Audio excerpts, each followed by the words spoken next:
Guy that's coming to join us now is a good friend that never messes up. He is impeccable, an incredible presenter, and more than anything, he's an incredible investor. And I can say that confidently after working alongside him and being in the markets with him for now going on our third decade. So it is with great pleasure and honor I get to welcome Keith Fitz-Gerald, the principal of the Fitz-Gerald Group. Welcome to the show, my friend. Thank you so much for having me. What a grand adventure this is going to be, huh? Yeah, it is. We have no idea where it's going, but as you know, as a motorcycle enthusiast, sometimes the journey is just in the decision of picking and turning and going in a direction. Absolutely. Go where the front tire takes you. That's right. I like that one. I'm gonna steal that, my friend. Okay. Don't use it on Varney next week. I got it first. So let me ask you, viewers here always want to know, they want to get to the goods, right? What are your stock picks? What do you like? What are we buying? What are we selling? I got to honestly just confess, Palantir, missed it mightily. Too late to buy? What's your latest thoughts on Palantir and what exactly do they do? Well, the answers are complex but simple. No, you're not too late. Yes, it's still a great value. And what do? They make software that works. The thing that's so unique about this company at this particular point in time is that you've got stacks of silos from legacy software providers, none of which can talk to each other, none of which have actionable information flowing back and forth. What Palantir has done is come in and built a model that nests on top of all those and sits between the difference of all of that information and putting together analysis and ways and questions and answers and actionable bits that we've never been able to do before, never been able to see before. So is it doing that with unstructured data as well, or is it all the I mean, how is it working across any platform? It's agnostic where the data is coming from? It's agnostic, and what makes it so valuable to the customers, right, is that they can come in, the Palantir engineers sit down, say, what do you want to accomplish? What are you trying to answer? Where do we get to this? And they develop a client-specific model to answer client-specific questions. That makes it very sticky and very, very valuable. Yeah. So talk to me, I mean, how has this opportunity evolved with AI, right? Because again, I want you to brag. What was your original entry price where you started buying shares and telling people to buy shares? My goodness. I'm going to get pissed because I wasn't one of them, but go ahead. Go ahead. Well, as many people watching might know, I started talking about this on national television at about $7 a share. Yeah. So it could have been I wish I was a little bit taller. I wish I was a little bit richer because of Palantir. Well, how's it evolved with AI over that time, right? Because at $7 a share, it probably wasn't a big hype-driven trend in AI yet. That we're still in the early stages, nascent stages of that. What's changed for Palantir over that time? Well, we're still in the nascent stages of that, right? Because we don't know what questions to ask, but we know the answers we're starting to receive are very, very valuable. So for example, they've got their 6th annual AIP convention going on right now. And what that's doing, you've got clients volunteering on an unpaid basis to show up and tell the world what they're doing with Palantir products. Are they selling more? Are they building efficiency? Have they increased the return on investment? You know, one insurance company, for example, took an underwriting process that was formerly 3 weeks and got it down to 2 hours using Palantir systems. That's amazing. I mean, think about the profitability that goes with that. They can sell more, they can do more, they can make more immediate decisions. It's going to change credit rating. It's going to change our military. It's going to change our government. It's going to change efficiency. You know, this is a win-win-win. As much as I hate that term, it really is all the way across the board for anybody who gets within its orbit. Well, and you said something, I want to pull that thread a little bit about where you're doing things faster, more efficient, right? You go from 3 months to 2 hours. I've talked about companies in the drug discovery space or the protein construction space where they're doing things that used to take months in a matter of hours as well. I argue that really is the benefit of AI. AI is not a product, it's a supercharger to do things that other people do well already and make them do it much faster. I mean, do you see it the same way, or do you see that AI, there's a silver bullet solution out there that's a product, that's a killer product? No, I agree with you, but I would take it one step further because right now we're in sort of iterative or generative AI, right? We have to have information put in, then it takes it, it uses it, manipulates it, and puts it out. But it is not going to be all that far away. My guess is maybe 5 years from now, we're going to see inferential AI, meaning that it's going to begin to think for itself with a very high degree of accuracy.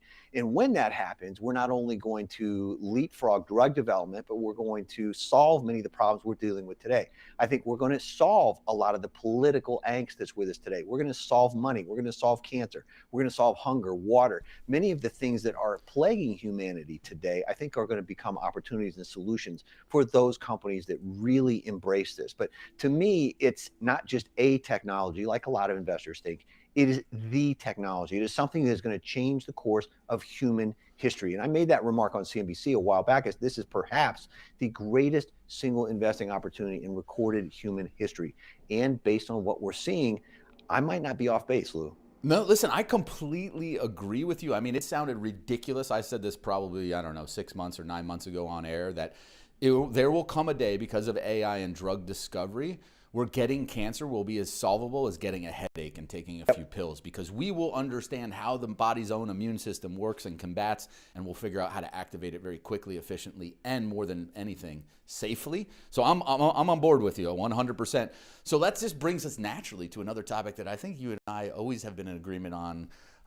Not afraid to be contrarian on Apple, right? AI and Apple. Everyone's worried that it's Apple's rotting from the core because they haven't focused on AI. Agree or disagree? How do you see Apple?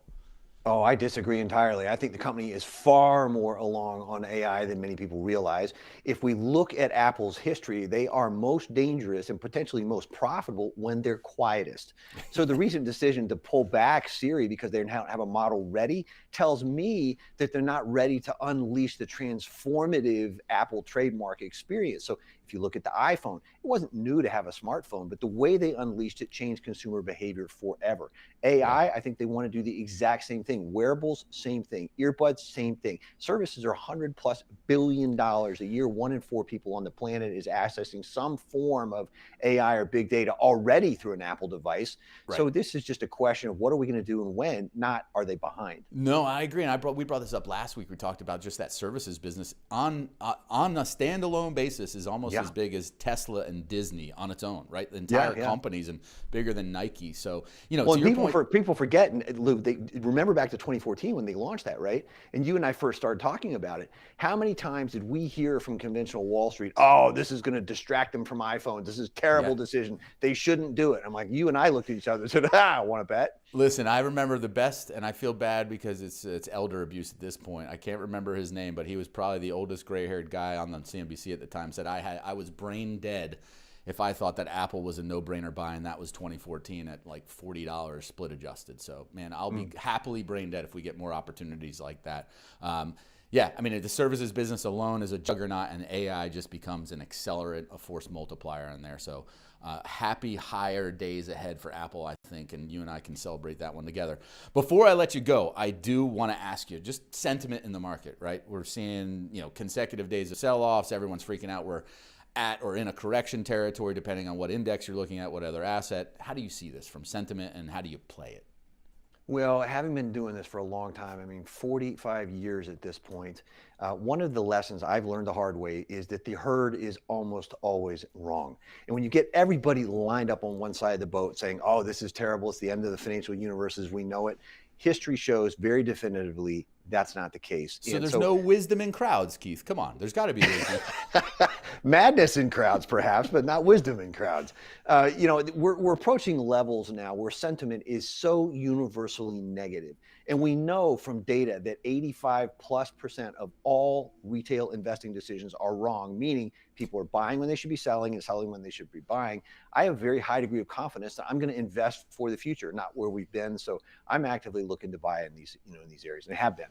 Yeah. Is there anything in particular you've been scooping up? I'm going to share 2 later in the show with people, so I won't steal that thunder. But anything this week that you were like, hey, I've got to buy more of that. I got to own it at these levels. Well, both of the names we just talked about. I'm very comfortable with where we're going to be in 10 years with these things. So, that's my time horizon. I think that the reason many investors fail, Lou, is because they don't have a long-term framework in place to get them through the short-term noise. So when they hit the short-term noise, they get emotional, they get disconnected, and they start making stupid decisions. Yeah, and everyone knows, my wife will tell you, I don't make good decisions when I'm emotional or hungry either as an Italian. So there you go. Listen, you had a very compelling stat in there, right? And I don't doubt the source that 85% of investors fail because they make the wrong moves at the wrong time. They're going with the crowd, the herd mentality.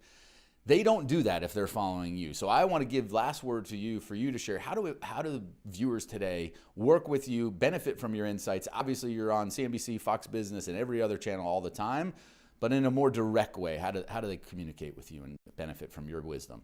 No, you're very kind. The easiest thing to do is just read the 5 with Fitz, which are my personal trading investing notes that I've written for decades. And somebody told me I should publish them during COVID. I thought nobody'd come to the party, but in fact, tens of thousands have come to the party. So it's irreverent, it's unfiltered, but it's what I'm thinking about every single day. And if that's helpful, I'd love to have them at the party. Listen, everyone, you need to go sign up for the 5 with Fitz, because here's what I love about Keith. Not only is he just got an incredible track record, he's a great family man, has a beautiful wife and 2 sons that are more accomplished than I could ever be in my life. He is a faithful father, but he loves to have fun and irreverent. What are we doing this for if we're not having fun? And he's got quips that I can't even keep up with sometimes. So if nothing else, you'll be entertained, but I can guarantee you your bottom line will be enriched as well. Keith, always a pleasure. Next time you're in New York, we got to get together. And thank you again for joining the show. An absolute pleasure and honor. Thanks to everyone for spending a few minutes with me today. Thanks, Lou.